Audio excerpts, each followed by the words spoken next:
Kali ini kedatangan TV Nagoya 14 in dengan kerusakan belum tahu.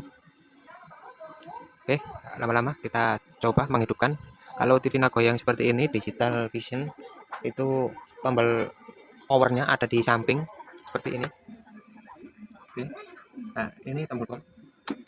Oke, di sini LED indikatornya sudah nyala. Kita amati. Oke, di sini nampak seperti ada garis di tengah, garis mendatar horizontal. Oke, kita bongkar TV-nya, kita matikan dulu. Ini TV-nya sudah saya bongkar, tutup belakangnya. Yang pertama kita amati di area RGB ada solderan yang retak pertama-tama. Mungkin ada solderan yang retak atau tidak. Kalau dirasa tidak ada, kita lanjut ke mesin. Oke. Dan di sini mesinnya sangat meletup. Kita amati apa ada komponen yang mencurigakan. Sebentar. Oke. Nah, di sini banyak sekali debu. Nah, biasanya di area vertikal ya, kalau TV segaris itu memang betul sebutannya itu garis horizontal, tapi kerusakan biasanya di area vertikal. Kalau dirasa tidak ada komponen yang mencurigakan, pertama kita tes. Ini ada, kita tes defleksi yuknya. Takutnya di bagian vertikal itu lilitannya putus ya. Yuk kita cek dulu. Ini defleksi, apa itu namanya? Cek defleksi ya.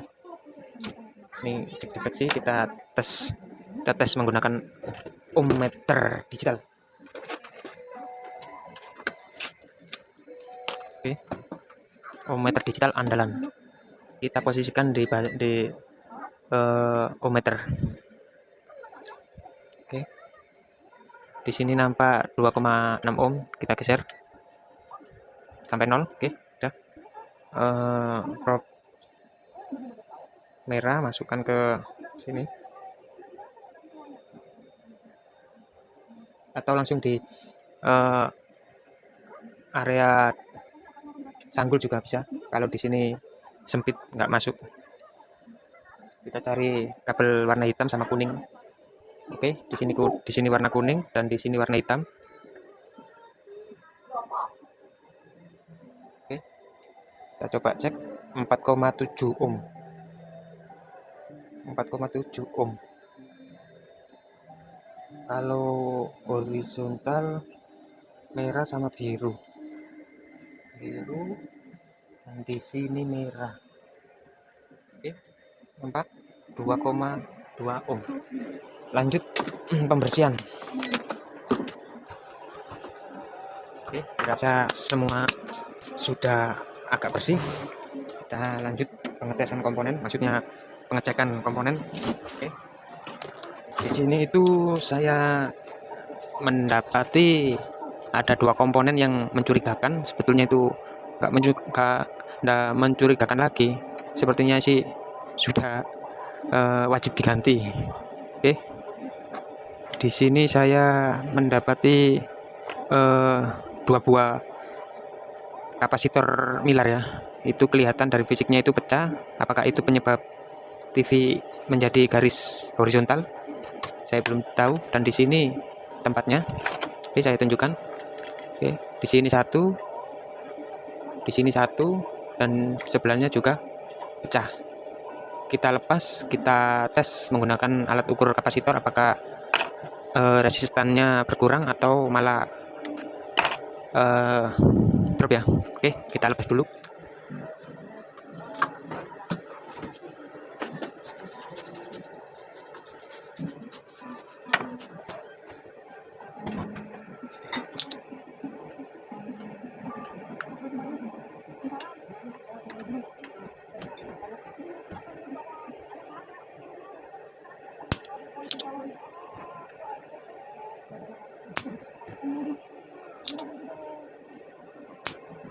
Oke, satu sudah terlepas dan ini kapasitornya pecah dengan nilai berapa ini?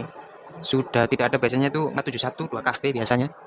Kalau ini sudah hilang tapi agak nampak sih. Sepertinya benar 471 2 kV. Yang satunya.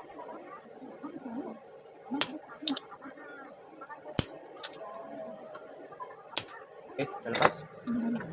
Ini juga pecah. Pecah ya.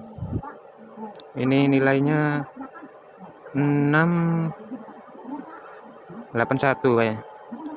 Oke, kita ganti saja. Oke, sudah mendapat 2 miliar dengan nilai 681 dan 471. Kita ganti dulu terus kita cek tegangan. Oke.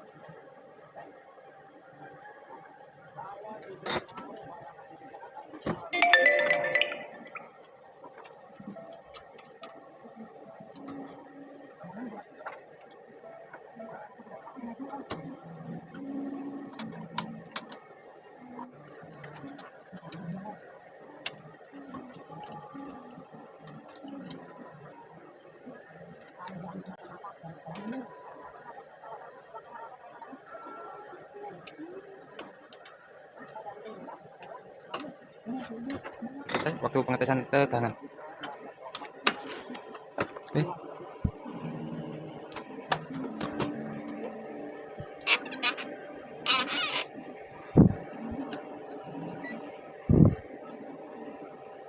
Biasa prop hitam kita taruh di ground tabung bisa, di tuner juga bisa, tapi sebelum pengetesan kita adjust dulu apakah ground sudah betul-betul tersambung dengan prop hitam dengan cara kita buzzerkan di multitester kita.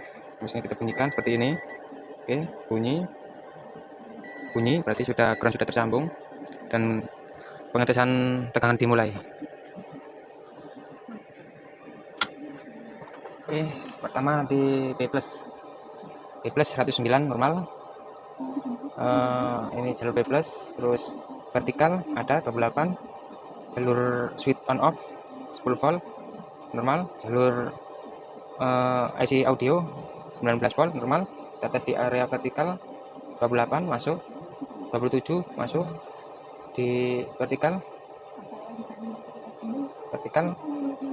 0, di sini juga 0.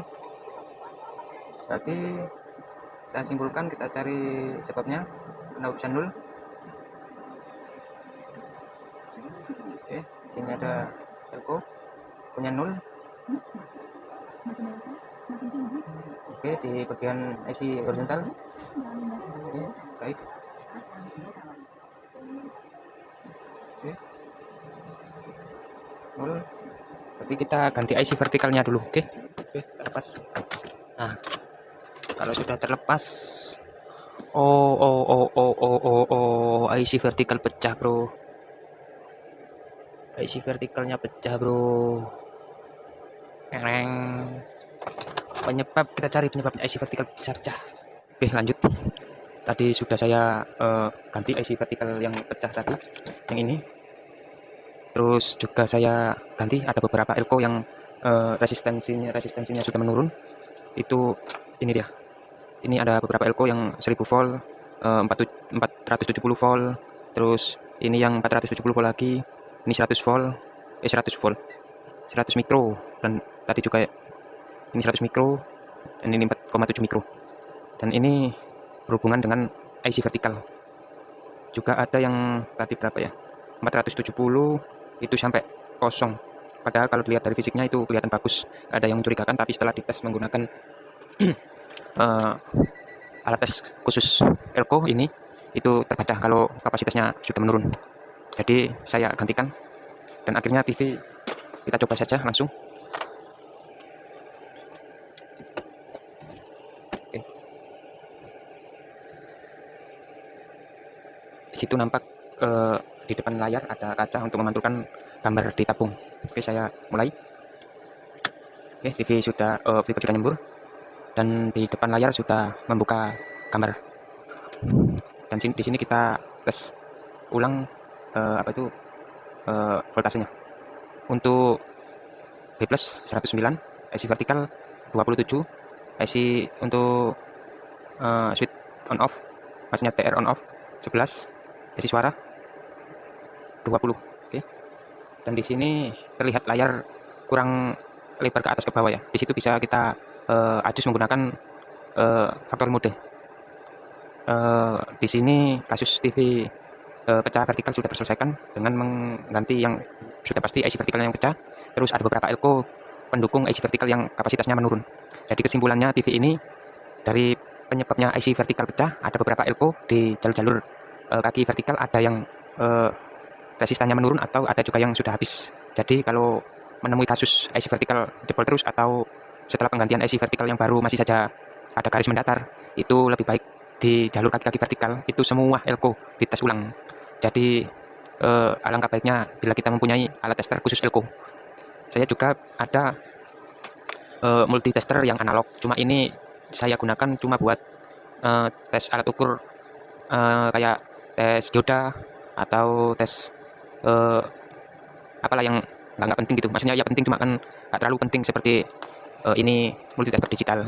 Tapi yang lebih pentingnya itu alat tester yang ini, karena kalau cuma pakai ini itu biasa berdenyut terus kembali, nggak menampilkan resistan aslinya. Kayak seperti sebuah contoh ini 470 mikro, selektor kita taruh di 2000, yang merah di plus, yang min di, nah di sini kan terbaca 470 di delconya, tapi di multitesternya terbaca 382. Jadi ini tadi saya ganti. Terus ini yang sudah, terus yang ini 1000 mikro 25 volt. Kita tes selektor di 2000, di atasnya ini, di atas kapasitasnya elko ya. Oke, terus yang min di hitam. Oke, di sini terbaca 868. Sebetulnya sih tidak apa-apa, tapi saya menjaga agar TV ini awet, karena TV ini kan saya mau jual lagi, bukan menservis. Kalau nggak diganti ya tetap nyala TV, tapi kan alangkah lebih baiknya diganti, karena sudah tahu resistansinya menurun berkat multitester khusus elko. Oke, selanjutnya ada 470 lagi ini. Oke, kita tes merah di plus, hitam di min. Oke, nah di sini terbaca 247, sedangkan di elko-nya ini 470 mikro. Kalau menggunakan multitester yang ini bisa, cuma nggak tertera sedetail seperti yang digital. Kalau menggunakan ini cuma bisa membaca bergerak dikit terus turun, gitu aja. Nggak bisa seperti multitester yang digital. Selanjutnya di sini saya juga mengganti elko 100 UF karena ini 100 mikro, kita turunkan selektor di 200. Oke, merah di plus elko, min di min elko. Nah, di sini tertulis 470 mikro, sedangkan di multitester itu cuma 14 mikro, jauh sekali turunnya. Sudah bisa dikatakan elko ini habis ya. Kalau dilihat secara fisik itu tidak ada yang mencurigakan, masih bagus. Fisik pun masih bagus, nggak ada yang mencurigakan. Bawahnya juga masih bagus. Kalau di tester menggunakan AVO analog ini masih bisa mengelabui ya maksudnya. Terus yang ini 100 UF juga. Coba saya cek ulang menggunakan ini. Dan di sini 100 UF terbaca 62. Oke, sudah dipastikan elko digital ini, alat tester digital lebih menguntungkan daripada alat tester analog. Oke, yang selanjutnya ini 4,7 selektornya kita taruh di 20. Oke, min di min. Di sini 4,7, terus di terbaca 3,7, turun 1 mikro. Oke, cuma ini saja yang saya ganti. Selebihnya masih bagus semua. Tinggal melebarkan gambar atas sama bawah menggunakan factory mode. Oke, terima kasih. Jangan lupa sebelum penggandaian IC yang pecah di tes lah elko yang berhubungan dengan IC vertikal. Itu saja, terima kasih. Sampai jumpa.